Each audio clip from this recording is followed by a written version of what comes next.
Yo, and what is up, gang? Thank you for coming back to Sledgehammer TV, and the pussification of Star Wars continues. Disney Plus has just dropped the first 2 episodes of Obi-Wan Kenobi, and I have some thoughts. We are going to talk about them right here and right now. I am Nick Nightmare. It's time to bring the hammer down on this Star Wars Disney Plus original series, Obi-Wan Kenobi. Let's do it.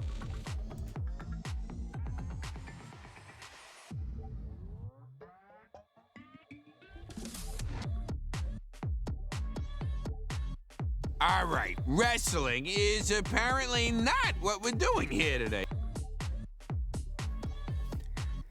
I think the problem really lies in the fact that this show was not at all what I expected to see.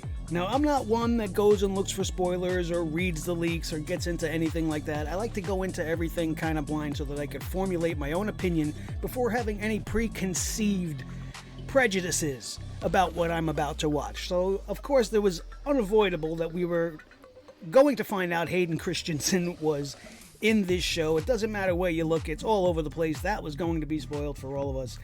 But that being known ahead of time gave me some expectations. And those expectations were, I thought since this show was called Obi-Wan Kenobi, it was going to be about Obi-Wan Kenobi, and that we were going to see Obi-Wan training in secret while struggling to hide away from everybody on Tatooine, while he looks over Luke Skywalker, making sure that he's safe, maybe looking for signs of him developing the Force so that he could protect him to the best of his ability. That was Yoda's mission for him. When everything collapsed at the end of Revenge of the Sith, Yoda specifically said, I have work for you. Like, this isn't over yet. Don't give up, Obi-Wan. You have training still. And you have to look over Luke. So go take care of business and don't forget who you are. So we expected, I think, to see that. Carrying out Yoda's mission, learning to commune with Qui-Gon, watching over Luke. But what did we get? Instead, the show opens up on a defeated, dejected Obi-Wan.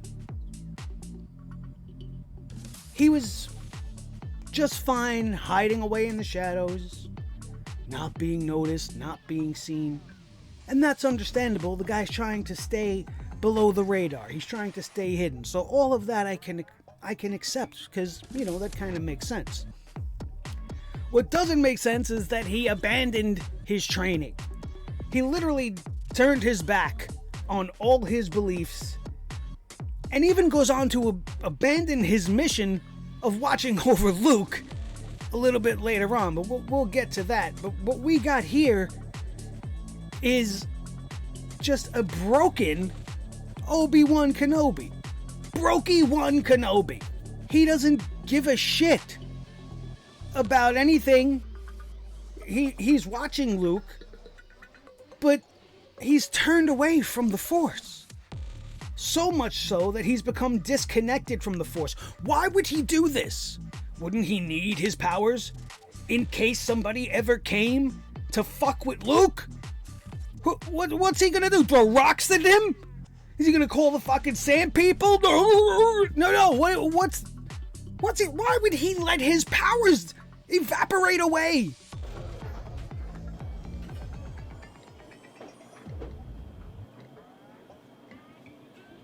What?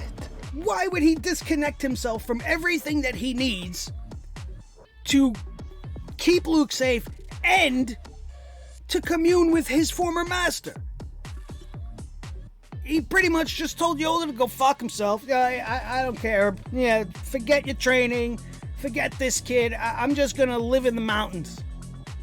You know, if you think back to A New Hope when we were first introduced to Ben Kenobi, the mysterious hermit of the wilderness, people were afraid of this guy. Why were they afraid of him? Because he was just a crazy nut job that stayed to himself? Didn't they think he was a wizard of some kind? Because, back then I don't think Jedis were as well known, or they were thought to have been extinct, so this guy just must be a wizard. He's scary, Luke. Stay away from that old man. He's dangerous. He's crazy. Why would they think this about him if he never did anything? And he just, cut off pieces of a giant crate dragon and lived his life in a hole all day. It doesn't make sense. Just like what they did to Luke in the movies, nothing that they do makes sense. It's almost as if they don't want you to care about these characters anymore. Just like they did to Boba Fett, they're doing the same thing here to Obi-Wan. They just stripped them of everything that we've ever known that made them special, that made them unique. Everybody loves Obi-Wan, everybody loves Luke, but fuck them. This show's not about Obi-Wan. This show's not about watching over a young Luke. This show, essentially, is going to be about two characters, one of which we should care a lot about. The other one was made up completely new for this series. And right there is a red flag. Because we have a Star Wars universe full of characters. We don't need new ones. Especially when you're talking about Inquisitors. Oh, by the way, there's some spoilers coming up big time. Alright, so if you haven't watched it, go watch it, come back and pick it up from here. If I haven't spoiled you enough already, I apologize if I did. But this needs to be said. They gave us this Inquisitor, the third sister. Right? I forget her name. Her name is Raz or Rev or something. I don't know. You know why I don't know? Because I don't care. I don't care. Look at my birds. I don't care at all about this character. And it's not because of what she looks like. It's not because she's a new character in my Star Wars universe. It's not because of any of these things. It's because they wrote this character terribly. We have no idea what her motivations are, outside of the fact that she's just a pissed off woman. I'm a pissed off chick and I'm gonna be pissed off. Okay, they gave us a little hint of maybe she was a Jedi while Order 66 was being carried out and she lost her master in that scene in the opening where we see the little kids and one of them is a young black girl that I would only assume is going to have grown up to become this third sister.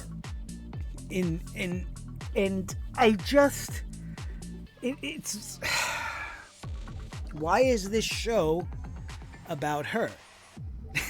This show is more about her than it is about Obi-Wan. It just, there's a disconnect there, especially since I have no interest in what she's doing. She's evil, right? So you would think she would be cool, but she's not. In fact, the actress that is portraying the third sister is not very good. And that's an honest criticism. If you're not a great actor, you're not a great actor. All she really did, all we really seen was a lot of mad faces. I'm a mad woman. I'm a mad, angry woman. And what else did we see? We seen lots of her yelling at people, not following the rules. She's supposed to be taking the lead of the Grand Inquisitor. But fuck him, he's a dude. He's a dude. And they even go so far as to make her kill the Grand Inquisitor. It just, it doesn't make any sense. I don't care. I don't want to know what her story is. I tuned into this show because I wanted to know about what the hell was going on with Obi-Wan. I wanted to see eventually the confrontation with Vader, which I'm sure we're going to get. We had a tiny little, hint of that at the end of the second part, that it's finally coming. So maybe the show will get better. I don't know. And I don't think so, because the second thing that they did really wrong with this show is the portrayal of 10-year-old Leia. This show needed a baby Yoda.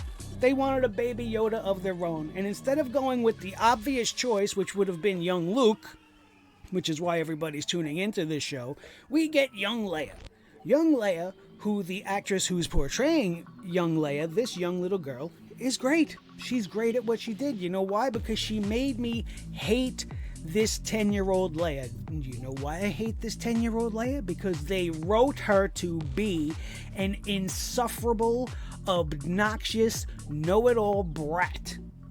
And now I understand that her father is Darth Vader and her mother was a very strong-willed, powerful, independent woman that didn't take any shit from anybody, and maybe there should be elements of that, but there was a way to go about it.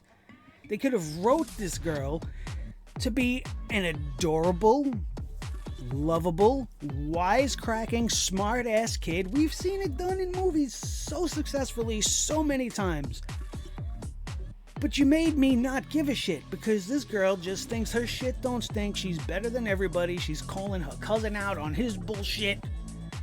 And then when she finally gets involved with Obi-Wan Kenobi, like, she's sassing him so much. You know, oh, well, she's a strong young woman. She gotta be sassy. She's gonna be a sassy young princess.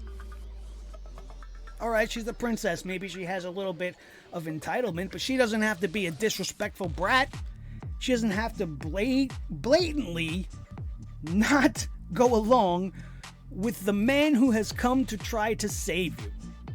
Obi-Wan has abandoned his mission because, like I said, fuck Luke. They literally had a scene where Bail Organa is reaching out to Obi-Wan Kenobi, and Obi's like, listen, I gotta stay here because, you know, girl Moff Gideon is hanging out with her friends on my planet, and Luke's here, and I need to stick around because, you know, they're looking for a Jedi and something's going down. I can't leave. I can't help you. Which is the right thing to do. He shouldn't have been abandoning his mission. It was Bail Organa's responsibility to look over Leia. That's how they left it. They have to keep them separate. There should be no communications. They're trying to protect them from the biggest Sith Lord in the history of the galaxy. So this communication that's happening at this moment is even wrong. They shouldn't be reaching out to Obi-Wan. Oh, he's the only one I know. He's my oldest friend. No, get your fucking army together. Go take out Flea and his band of misfits that just kidnapped Princess Leia. Why are you trying to get Obi-Wan? It goes against everything. And it doesn't make any sense. And then when Obi-Wan presents this argument to Bail Organa, he's like, what, doesn't fucking Leia matter? Who cares about Luke? Obviously, I'm paraphrasing, but that's essentially the gist of it. She's just as important as he is, isn't she? Nobody's ever disputed that. Nobody's, at least I've never talked to any Star Wars fan in my life that's been like, you know, Leia's not as important as Luke. Leia don't matter. We need to make Leia the center of... Leia is the center of the whole first movie. So they did this first episode of Obi-Wan Kenobi mimicking what happened to her mom in The New Hope. She gets kidnapped. Obi-Wan is rescuing her. And all she does is give him shit. And then she runs off away from him while they're in hot pursuit. They got bounty hunters on their trail. They're trying to get Obi-Wan. They're trying to get Leia. You know, because girl Moff Gideon told everybody, oh, by the way, Obi-Wan's here. She had this whole fucking plan. It's very confusing, and it's kind of all over the place, which is why I'm all over the place.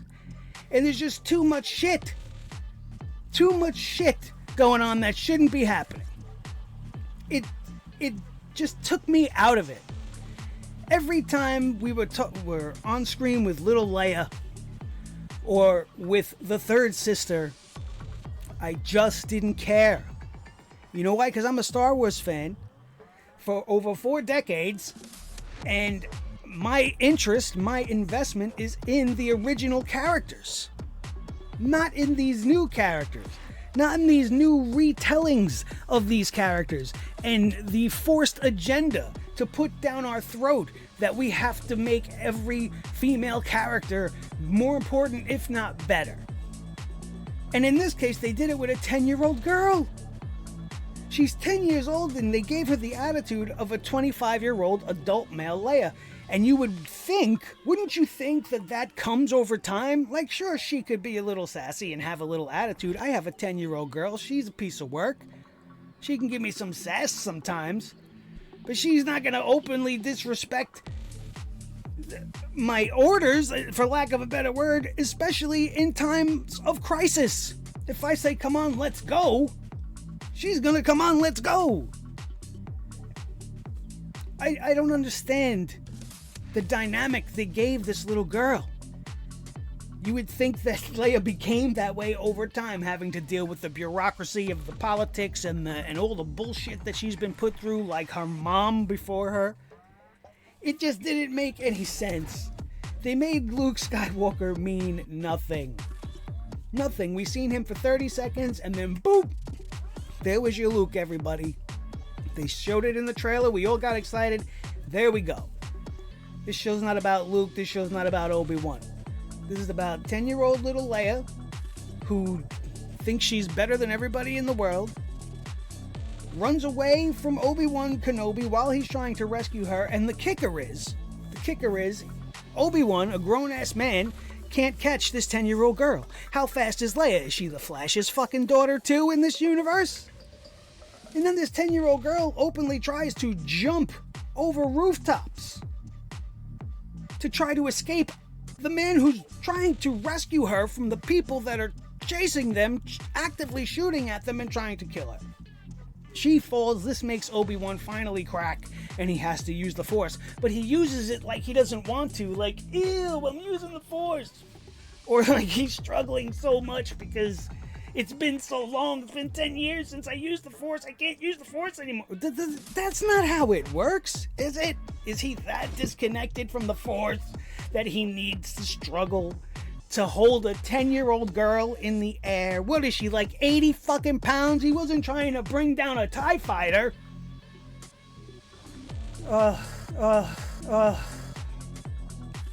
Everything about this show just kind of rubbed me the wrong way.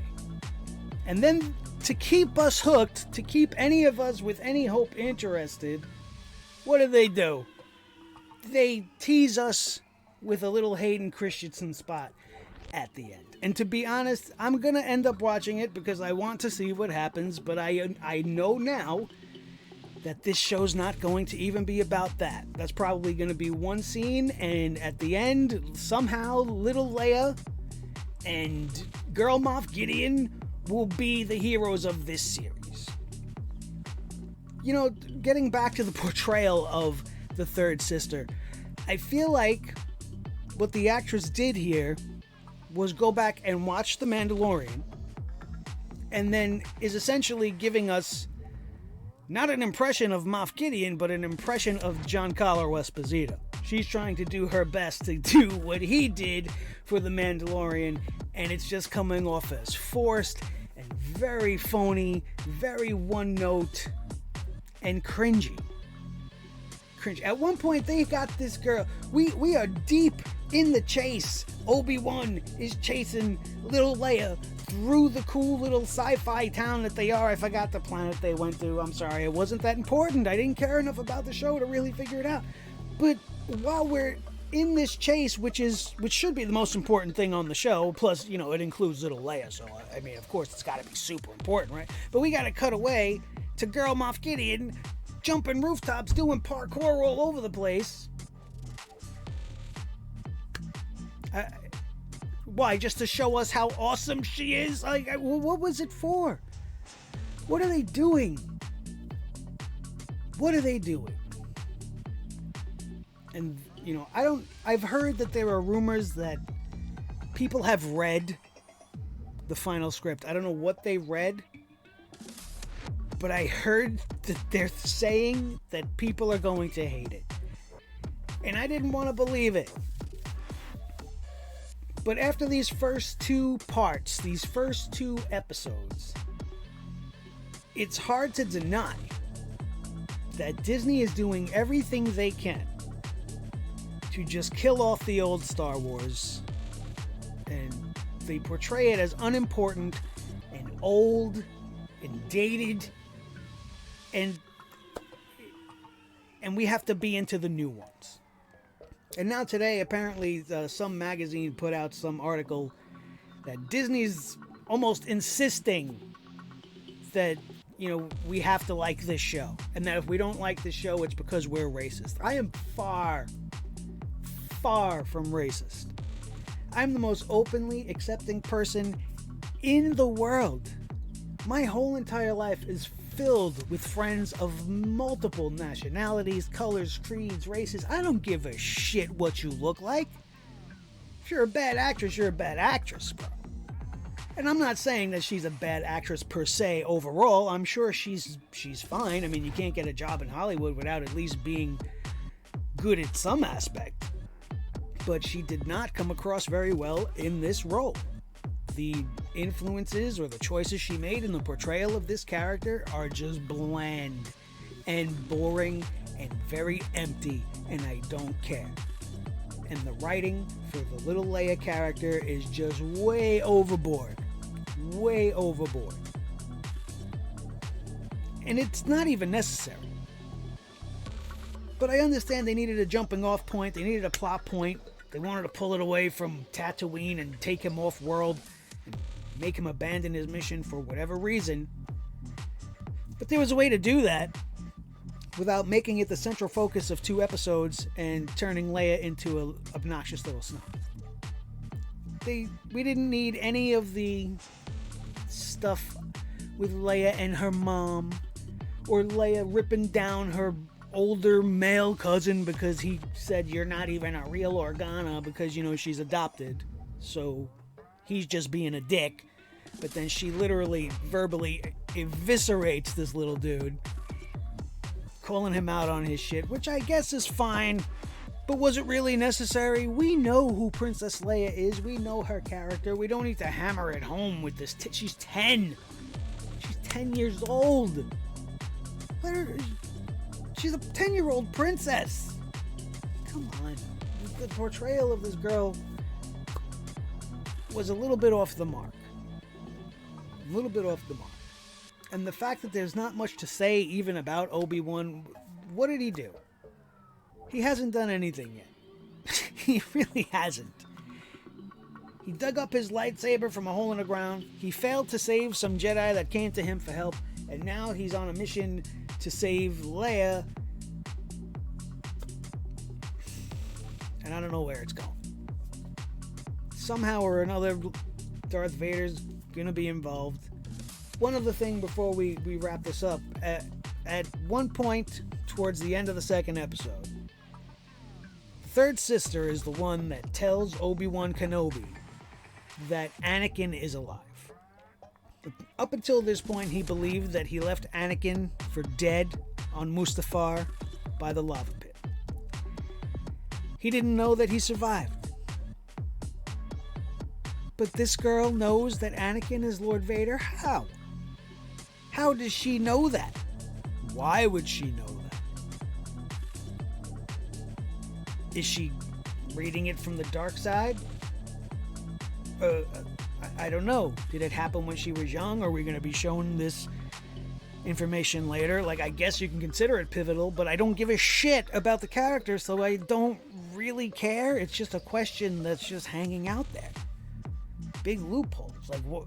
Another loophole. If this girl has been an Inquisitor all this time, and she's been chomping down on the dark side a little bit, why isn't she facially deformed? Why isn't her eyes changing color? It's happened to everybody that has gone down that path. If you've played any Star Wars video game and you've had the choice between light and dark, you know when you go down the dark side, your body physically starts to manifest in evil and kind of sometimes gross ways. You get black rings, you get the yellow and red in your eyes, you get, you know, veiny or wrinkly or something, but, you know, she's, I guess, is impervious to the influence of the dark side, even though she's wielding it with a little too much ferocity, if you're asking me. There was a lot wrong with these first 2 episodes. I can only hope that at some point it picks up, but I don't have faith. I don't have faith in Disney anymore. You know, once upon a time, they gave us The Mandalorian, and I think everybody got super excited because it was so good. We had the Baby Yoda thing. Everything seemed like it was being made right. Like, oh man, finally we're gonna get shit going in the right direction with Star Wars. But then with the failure of the Boba Fett series to actually be about Boba Fett and was actually more of a companion series for The Mandalorian. And now this, it's hard to dispute. The writing's on the wall and you can see it for yourself. And it doesn't feel good. And while I did enjoy Ewan McGregor, his performance was great, they just didn't really give him much to do other than look around and be sad and be scared. Obi-Wan Kenobi, scared, cowering away from Girl Moff Gideon and her minions because he doesn't want to be found out, or because he doesn't have powers, or a combination of both. I mean, again, I understand he's laying low, but there should be a reason why the local legend of Ben Kenobi eventually becomes, stay away from this guy, he's dangerous. Other than he's just a fucking creepy old dude that stays to himself in a mountain. I could go on and on and on. I really could, because this show was a little bit of a chore to get through. And I sat down all excited and ready to go, and then slowly, minute by minute, I just kept feeling a disconnect from this show. And I started to realize slowly that they're doing it again, just like they've been doing with everything else. They even did it in the final season of the Clone Wars. We had like the first 4 episodes be about 2 random fucking girls that meant absolutely nothing, instead of it being about Ahsoka and the troopers and the Jedi, which eventually it was, and it gave us a great season finale and that awesome battle between Ahsoka and Darth Maul. So Star Wars has their moments still, but it seems like that's what they do. Like, they're all about the moments. They don't care about linking them together and making them make sense. We're just going to have this moment here, and then we'll cut and go right to this moment here. It wasn't great. It wasn't great. I mean, it wasn't terrible. I guess I could be grateful for that. It just failed to really do what I expected it to do. And if I'm an idiot for not liking it because it didn't meet my expectations, then hey, I guess I'm an idiot. But that's my opinion, and I'm entitled to it, and so are you. And let me know your opinion. If you watched the first 2 parts of this thing, what did you think of Obi-Wan? Let me know if you liked it. Let me know if you didn't like it down in the comments section below. Don't forget to leave a like if you enjoyed this video, and subscribe for more as we continue to bring the hammer down on everything that deserves it. And Obi-Wan Kenobi definitely deserved it. Thanks for tuning in. We will see you next time. My name is Nick Nightmare. This has been the Obi-Wan Kenobi hammering right here on Sledgehammer TV.